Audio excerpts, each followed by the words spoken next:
Carl Gustav Jung powiedział kiedyś: to, czemu zaprzeczasz, cię zniewala.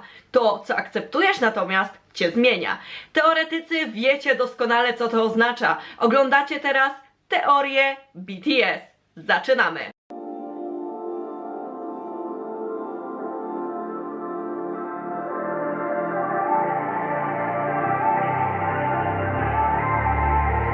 Premiera albumu Map of the Soul 7 już za kilka dni, ale to wcale nie oznacza, że możemy sobie siedzieć bezczynnie i czekać, ponieważ pora na nowe teorie. I jeżeli po zobaczeniu zdjęć konceptowych się zastanawiacie, dlaczego Jimin patrzy na Jina, ewentualnie czy Hosok nie ma cienia, czy już powoli wpadacie w paranoję, to trafiliście idealnie, powinniście obejrzeć ten filmik do końca. A jeżeli chcecie więcej filmów z teoriami, czy jakichkolwiek filmów na naszym kanale, to zostawcie łapki w górę, zasubskrybujcie, kliknijcie czerwony przycisk i oczywiście dzwoneczek, żeby dostawać powiadomienia, żeby być na bieżąco i żeby nie przegapić ani jednego filmu. Tak samo jak w przypadku serii Love Yourself, tak samo jak w przypadku płyty Map of the Soul Persona, tak tutaj będziemy mieć 4 wersje photobooku, więc dostaliśmy 4 wersje sesji zdjęciowych, ale w tym wypadku mamy też 4 wersje okładek, które, co ciekawe, idealnie pasują do zdjęć. Pierwsza wersja zdjęć może być określona jako biała, ponieważ Bangtani są ubrani właśnie w ten kolor. Można zauważyć białe pióra i okładka idealnie tutaj pasuje, ponieważ 7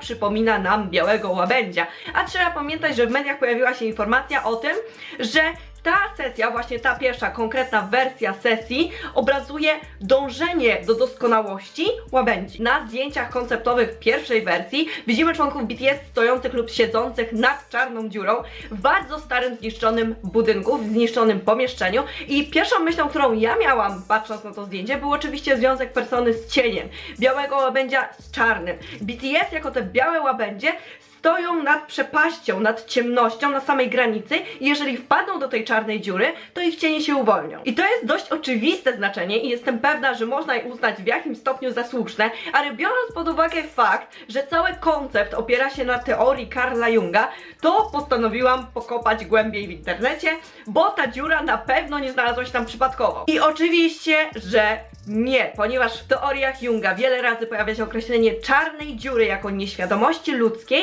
lub samego umysłu i według niego psychę wykracza poza pomiar fizyczny, zupełnie jak czarna dziura i ma nieskończoną masę. Podsumował on też psychę jako największą intensywność w najmniejszej przestrzeni, czyli osobliwość, czyli po angielsku Singularity. Wszyscy dobrze pamiętamy piosenkę Singularity i nagle się okazuje, że ona też odnosi się do teorii Junga. Jungiem, ale warto się też przyjrzeć definicji czarnej dziury, ponieważ czarna dziura to obszar czasoprzestrzeni, którego z uwagi na wpływ grawitacji nic łącznie ze światłem nie może opuścić. Zgodnie z ogólną teorią względności do jej powstania niezbędne jest nagromadzenie dostatecznie dużej masy w odpowiednio małej objętości.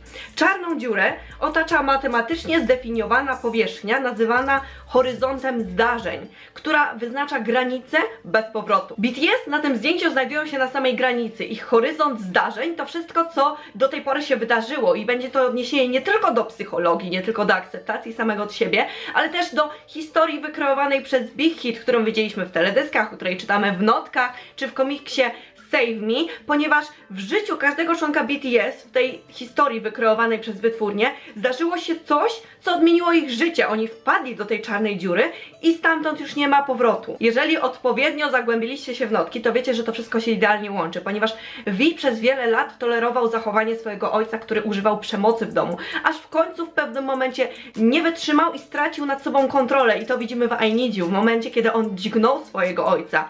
I to jest ten moment, kiedy on już nie wytrzymuje i zatraca się, wpada w tę czarną dziurę. Jednak to widzimy w teledysku, a w notkach, czytając notki, nie jesteśmy pewni, czy to na pewno się wydarzyło, czy to jest to, co Vi chciałby zrobić, ponieważ już dłużej nie może nad sobą panować i to by się wydarzyło w momencie, kiedy by stracił nad sobą kontrolę. I o tym mówiłam już w teorii do Interlude Shadow, ale przyjrzyjmy się przez chwilę ilustracji, która nawiązuje do teorii względności, ponieważ jak dla mnie wygląda ona łudząco podobnie do pewnego fragmentu z teledysku do DNA. Na zdjęciach konceptowych widzimy, że niektórzy z Bangtanów stoją nad czarną dziurą, a niektórzy siedzą na jej krawędzi i na przykład zdjęcie Jimina może nam się kojarzyć z dziełem Anisha Kapura Descent into Limbo z 1992 roku. Kapoor, tworząc swoje dzieło, powiedział w wywiadzie dla BBC: wyobraź sobie przestrzeń, która jest tak ciemna, że wchodząc tracisz poczucie swojej tożsamości i tego, kim jesteś, a także poczucie czasu. Wiadomo, że sesja miała przedstawiać dążenie do doskonałości i czasem w momencie, kiedy próbujemy coś osiągnąć,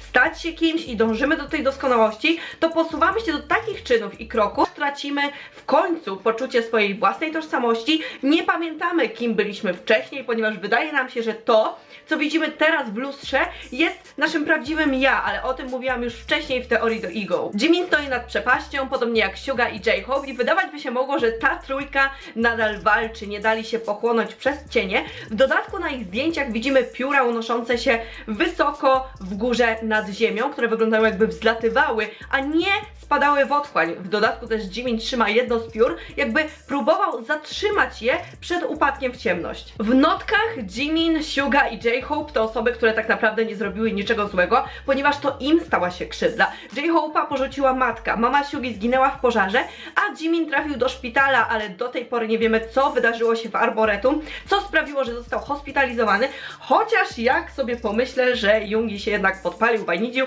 to cała moja teoria o byciu niewinnym i skrzywdzonym właśnie legła w gruzach. I więc jeżeli macie jakiekolwiek pomysły na to, dlaczego akurat ta trójka walczy i nie daje się pochłonąć przez ciemność, to dajcie znać w komentarzach. J-Hope na swoim zdjęciu ma zamknięte oczy, co od razu nam się kojarzy z teledyskiem do I Need You i momentem, kiedy J-Hope stracił przytomność, ewentualnie z prologiem, gdzie także była scena, jak J-Hope ma zamknięte oczy i wtedy ARMY podejrzewały u niego zupełnie inną chorobę niż zespół Munchausena, który został zdiagnozowany w Mama, czyli jego solo The Wings. Suga na swoim zdjęciu konceptowym także ma zamknięte oczy, ale on z kolei wygląda, jakby się odwrócił od tej czarnej dziury, próbował od niej odejść i się oddalić. Jin też siedzi na krawędzi, jego białe pióra znajdują się niemalże w otchłani, zupełnie jakby zatracił się najbardziej, co miałoby sens, jeżeli pomyślimy o tej historii wykreowanej przez Big Hit, ponieważ to przez Jina stało się coś, przez co drogi Bangtanów się rozeszły, oni przestali się ze sobą przyjaźnić. Coś się wydarzyło nad morzem, nadal nie mamy pojęcia co sprawiło, że Bangtani już nie są razem, a w komiksie do Save Me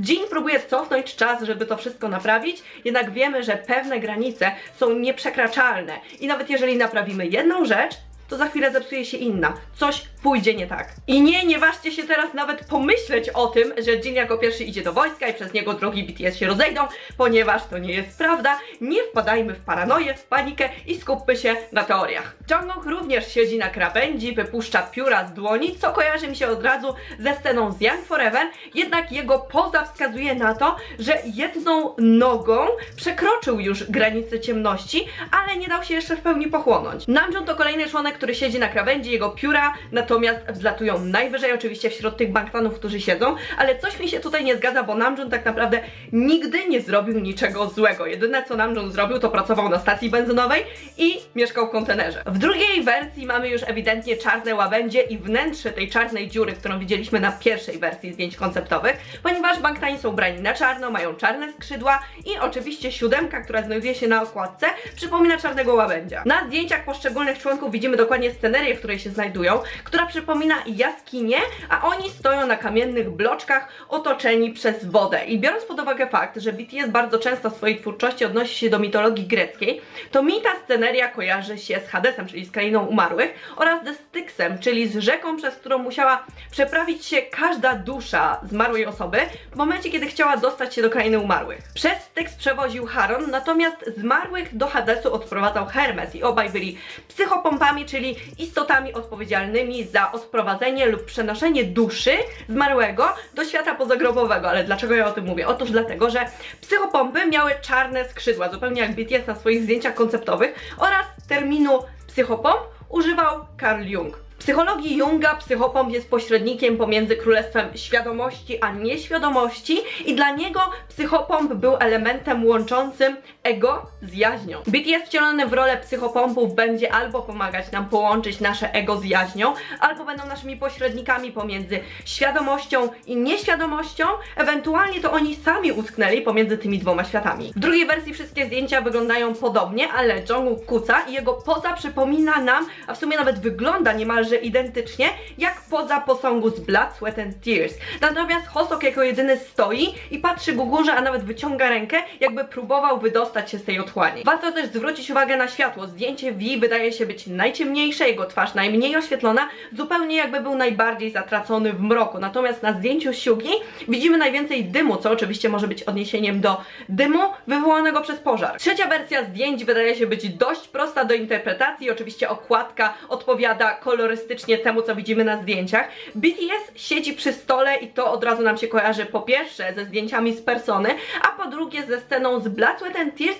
ale też z ostatnią wieczerzą, tylko że tutaj na stole mamy dość sporo symboli do wytłumaczenia. Złote kielichy i winogrona będą oczywiście się kojarzyć z winem oraz z bogiem wina, czyli z Dionizosem, ale przez to już przechodziliśmy przy okazji poprzedniego albumu, ale oprócz tego na stole widzimy też homary, które są powszechnie uznawane za symbol bogactwa, ale nie tylko, ponieważ homar jest symbolem twojej wewnętrznej, emocjonalnej jaźni.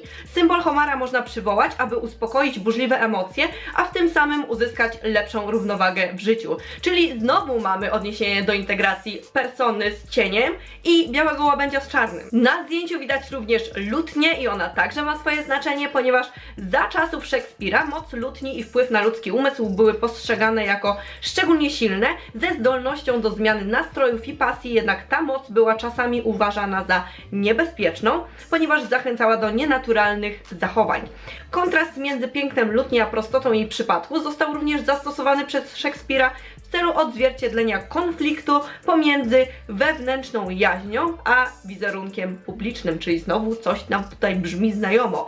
Wewnętrzna jaźń, czyli cień, wizerunek publiczny, persona. Na zdjęciach łatwo zauważyć owoc granatu, który wyglądem przypomina serce i będzie on idealnie pasował do tego obrazu, ponieważ według mitologii greckiej owoc granatu powstał z krwi Dionizosa. Jeżeli chodzi o jego symbolikę, to jest ona ogromna, ale jest to głównie owoc płodności, ale także śmierci i ponownego odrodzenia. Na stole znajduje się również białe pióra jako odniesienie do białego łabędzia, ale warto się przyjrzeć poszczególnym zdjęciom poszczególnych członków, ponieważ tam są różne szczegóły i na przykład na zdjęciu V na pierwszy rzut oka rzuca nam się jego pierścień. Kamień to hoblit, czyli kamień, który pomaga osiągnąć cele, sprzyja ekspresji emocjonalnej oraz pomaga w zwalczaniu stresu i gniewu. Symbole widoczne na poszczególnych zdjęciach będą miały w sumie podobne znaczenie, ponieważ symbolizują albo uczucia, albo miłość, albo śmierć i ponowne odrodzenie. I widzimy także lilię jako symbol czystości i miłości, a lilię widzieliśmy już wcześniej w twórczości BTS, m.in. w I Need You i w Awake. Dobra, ale co to wszystko oznacza? Otóż całość przywodzi nam na myśl misteria eleuzyńskie, czyli znowu mamy powrót do starożytnej Grecji i mitów. Misteria eleuzyńskie były rodzajem kultu połączonego z ucztą, a całość obracała się wokół mitu o Persefonie uprowadzonej przez Hadesa. Oczywiście pojawia się tam także Dionizos, co idealnie pasuje do BTS. Misteria eleuzyńskie dzieliły się na 3 etapy. Pierwszy to zejście, gdzie nowicjusze odzwierciedlają zejście Persefony do podziemi. Drugi etap to poszukiwanie siebie i tu już coś brzmi znajomo i ujawniane są wtedy sekrety kultu, a trzeci etap to wejście, kiedy budzi się inicjowanych i odzwierciedla powrót persony do matki. Ale nie tutaj kończymy temat, ponieważ misteria eleuzyńskie to jest też coś, do czego odnosił się Jung w swoich teoriach, jako źródło metafor dla przekształcenia psychoanalitycznego leczenia w spirytystyczny rytuał inicjacji i odrodzenia. Patrząc na te zdjęcia konceptowe, można pokusić się o stwierdzenie, że pierwsza sesja to persona, druga to cień, trzecia ego, a ostatnia będzie jaźnią, czyli prawdziwym ja Bangtanu. W dodatku ta sesja wygląda najnormalniej na tle reszty, chociaż ma kilka zaskakujących elementów. Po raz kolejny okładka będzie idealnie pasować do tego, co jest przedstawione na zdjęciach, ale to, co widzimy na zdjęciu grupowym, powinno od razu nam się kojarzyć z Tomorrow by Together, czyli drugą męską grupą Big Hit, ponieważ to właśnie w teledyskach TXT pojawiają się podobne rysunkowe motywy. Na zdjęciu grupowym można zauważyć narysowany kwiat Smeraldo, ale pojawiają się też bezpośrednie odniesienia do piosenek TXT, takie jak na przykład Crown, Cat and Dog czy Angel or Devil, chociaż jak dla mnie to V ma bardziej czułka, a nie rogi, co z kolei byłoby odniesieniem do V jako Biedronki z przeszłości. Jeżeli to są faktycznie odniesienia do piosenek i teledysków TXT, to ja śmiem stwierdzić, że Big Hit chyba się świetnie bawi wymyślając to wszystko, ale jak dla mnie Angel or Devil rzeczywiście się tam pojawia, ponieważ można uznać, że to wszystko jest jakby walką pomiędzy diabłem a aniołem, pomiędzy dobrem a złem i decyzją, czy jestem zły, czy dobry, czy jest to persona, czy może cień, ale najlepiej znaleźć złoty środek, czyli swoje prawdziwe ja, które BTS próbuje pokazać w tej sesji. Chociaż jak dla mnie nie ma nawet opcji, żeby Big Hit nie pomyślało o TXT robiąc tę sesję, ponieważ nawet zdjęcia poszczególnych członków kojarzą mi się z Harrym Potterem, czy to ich stroje, czy okulary Gina, czy logo na jego stroju, które kojarzy mi się poniekąd z Gryffindorem, a to właśnie w teledysku do Runaway TXT odnosiło się do historii z Hogwartu. Przypadek? Nie sądzę. Pojawiają się też inne małe zdjęcia poszczególnych członków razem, na przykład Jungkooka i Namjoona i tu nie ma niczego zaskakującego, ponieważ już w erze Wings, na przykład w Blood, Sweat and Tears, Jungkook był parowany z liderem. Mamy też J-Hope'a i Jimina, co też nie jest zaskakujące, ponieważ od dawna widzimy ich razem, czy to w Run, czy w Highlight Reel, ale pozostała trójka, czyli V, Suga i Jin, są razem na zdjęciach, co jest już troszeczkę zaskakujące, więc albo szykuje się jakiś nowy unit, ewentualnie jakaś wspólna historia w notkach, które zostaną dodane do nowego albumu. Także wszystko jest teraz jasne, photobooki będą pokazywać każdy archetyp, każdy etap po kolei, zaczynając od persony, przez odkrycie naszej drugiej, ciemniejszej strony, czyli cienia, później będzie ego, a na samym końcu odkryjemy swoje własne ja, a raczej BTS pokażą nam swoje własne ja, swoją prawdziwą tożsamość i wydaje się to dość proste, chociaż powiem szczerze, że ilość teorii Junga w najmniejszych szczegółach na tych zdjęciach jest troszeczkę przerażająca. Ale to by było na tyle, mam nadzieję, że Wam się podobało, a jeżeli tak, to zostawcie łapki w górę, kliknijcie czerwony przycisk na dole, żeby zasubskrybować po więcej teorii, po więcej BTS, po więcej K-popu, po więcej vlogów z Korei i wszystkiego, czego sobie dusza zapragnie, wszystko znajdziecie na naszym kanale. Dzwoneczek, żeby być na bieżąco i do zobaczenia w następnym filmiku, w następnych teoriach lub we vlogu lub jakimkolwiek innym filmiku na naszym kanale. Pa!